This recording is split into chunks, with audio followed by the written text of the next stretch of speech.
E vamos com mais um capítulo de Jujutsu Kaisen módulo. E só um spoilerzinho aqui, tem mais uma luta que a gente não esperava que fosse acontecer, que provavelmente vai rolar. Então, sem mais delongas, vamos pro capítulo 14 de Jujutsu Kaisen módulo. A gente começa com a conversa daquela mulher que a gente agora já sabe que é uma xamã, uma feiticeira de grau 1, com o ajudante do Uzami. E ele está questionando aqui, você vai mesmo deixar Yuka lutar naquele lugar? E bom, ela responde, não é como se a gente tivesse muitas outras opções. E até mesmo por causa da doença, ela mesma que se apresentou, você sabe, né?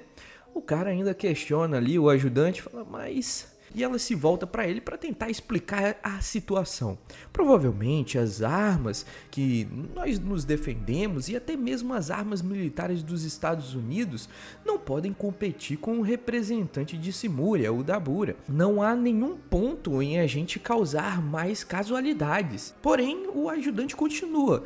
Mas e quanto às armas nucleares dos outros países? E bom, nesse ponto, nenhum outro país quer ter a vergonha de despejar mais uma bomba nuclear no país, nessa nação de novo.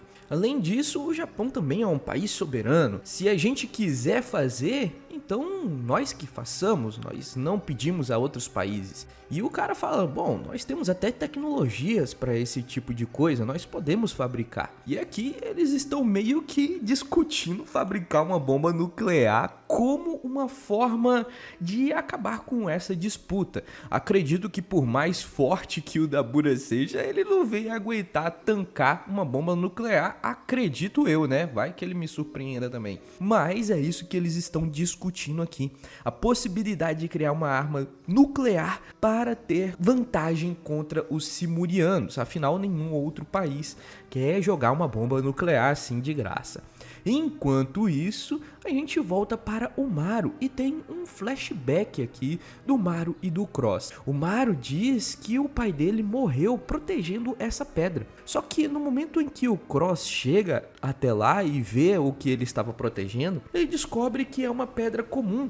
Não é aquela pedra especial, o Mur, que consegue acumular energia amaldiçoada. Então o Cross meio que chega à conclusão que o seu pai morreu em vão. O Cross então pega a pedra, joga no chão pistola da vida e diz, nosso pai morreu protegendo isso? A confusão do nosso pai como um guerreiro, esqueça isso, Cross. E ele gritando ali com seu irmão, enfurecido por causa do que o pai dele acabou fazendo, né? E tudo isso daí, na verdade, foi uma tentativa do próprio Maru de esconder uma coisa do próprio Cross aqui. Ele está colocando a culpa da morte do pai deles em proteger uma coisa que não tinha valor. Mas o Maru estava mentindo quanto a isso. Ele estava escondendo os seus verdadeiros sentimentos. E agora a gente volta para um outro momento, um flashback um pouco mais no futuro, quando o próprio Maru tenta atacar o Dabura, no momento que o Dabura acaba matando o Dura. E o Cross impede o Maru de continuar com isso. O Cross diz ali, vamos embora, Maru. A gente vai acabar sendo morto por causa disso. Mas o Maru olha para essa situação e vê que o Cross e o Dabura, eles são muito gentis. O Cross está fazendo isso para proteger o seu irmão, ele não quer ver mais mortes. E o Maru se compara muito ao seu pai, ele tem uma visão aqui do seu pai. Ele fala que tanto seu pai quanto ele são muito parecidos, eles são teimosos e inflexíveis.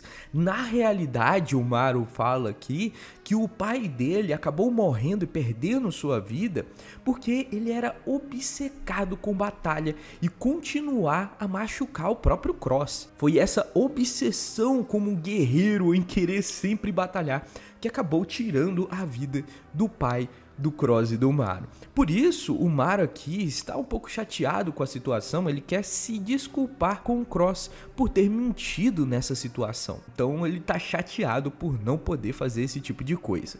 Enquanto isso, a gente vê o Tsurugi. O Tsurugi está questionando algumas coisas aqui. Ele fala que a história que os simurianos acabaram contando para ele não tem muito sentido. Isso dá a impressão de que a estrutura social é muito distante das nações civilizações modernas. Resolver um conflito, por exemplo, entre uma simples luta, isso daí é algo muito antiquado, muito primitivo. Além disso, até mesmo a política centralizadora de Desconte e também a estrutura hierárquica de Rúmel, tudo isso mostra que são civilizações muito primitivas. Entretanto, uma questão acaba aparecendo e que não pode ser explicada, que é a estrutura de Naunax, que é a espaçonave dos Simurianos. Voar entre o céu, beleza, é possível, mas uma tribo como Rúmel criar algo com tamanha performance e voar pelo espaço através simplesmente de poder mágico, de uma energia mágica, mesmo que isso seja tecnicamente possível, não seria suficiente. Até mesmo porque a tribo de Rúmel ficou muito ocupada por muitos anos construindo um simples canal. Então, que circunstância adversa que fez com que eles pudessem construir uma nave de tamanha tecnologia? O que significa que foi... E aí, nesse momento, ele encontra o Maru e pergunta: foi você, não foi, Maru? E os dois se encaram ali naquela situação.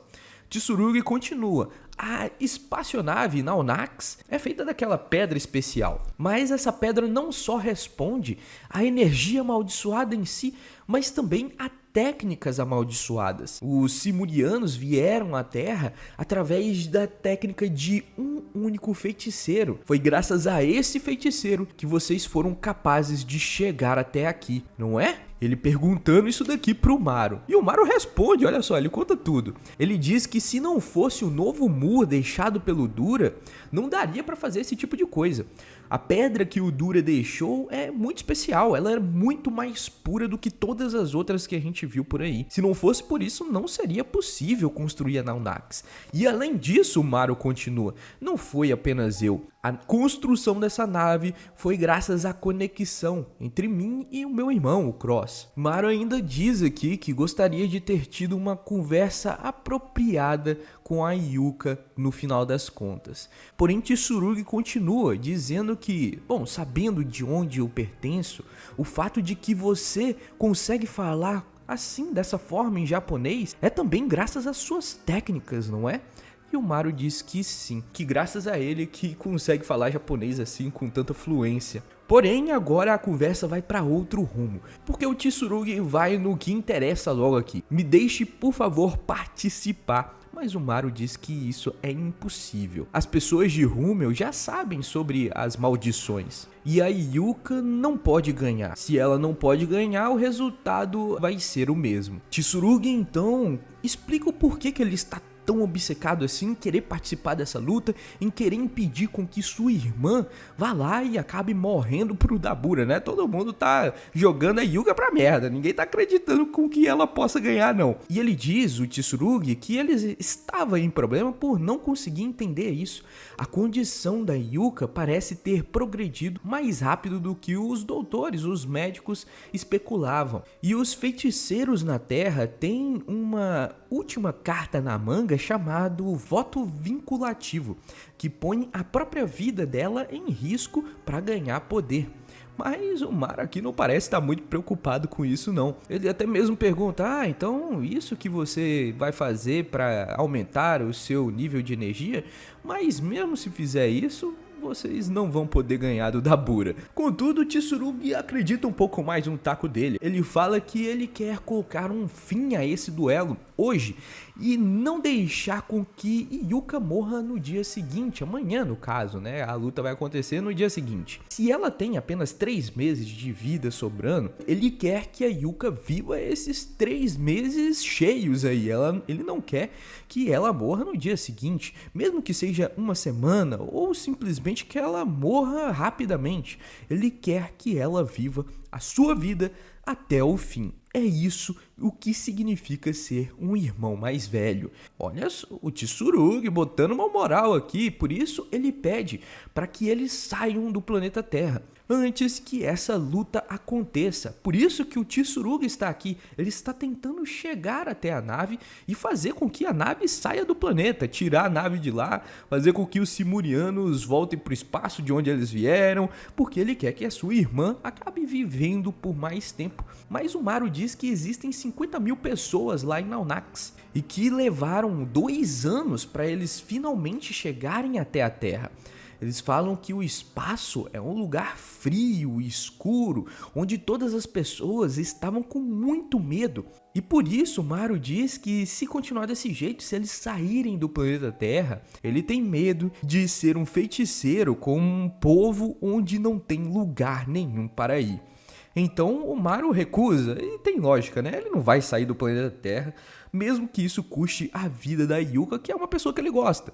Mas ainda assim são 50 mil pessoas que estão em Naunax. Por isso o Maru diz que não tem pretensão nenhuma de deixar a Terra. Então se eles forem fazer isso, bom, o Maru vai ter que utilizar energia amaldiçoada, vai ter que utilizar suas técnicas amaldiçoadas. Então ele tira lá o tampão do seu olho e se prepara para batalhar contra o Tsurugi. Enquanto isso, o Tsurugi acaba dizendo a seguinte frase: eu falei errado. O que eu quis dizer aqui, o que eu estou falando para você é que saia da minha frente, Maru. E enquanto isso, o Maru também começa a elevar o seu tom de voz aqui e diz que não fará isso, afinal, ele é um guerreiro de Simuria. E os dois aqui, cara, vão cair na porrada, acabando assim o capítulo de hoje e com uma notícia pro próximo, que vão ter páginas coloridas no próximo capítulo. Olha só, é sempre uma boa notícia quando tem páginas coloridas. E claro, mais uma vez eu venho aqui dizer que essa é uma tradução amadora, podem ter erros e é sempre muito importante que você veja a versão oficial de domingo. No mais, agradeço por você ter visto até agora, eu vou ficando por aqui, a gente se vê no próximo vídeo.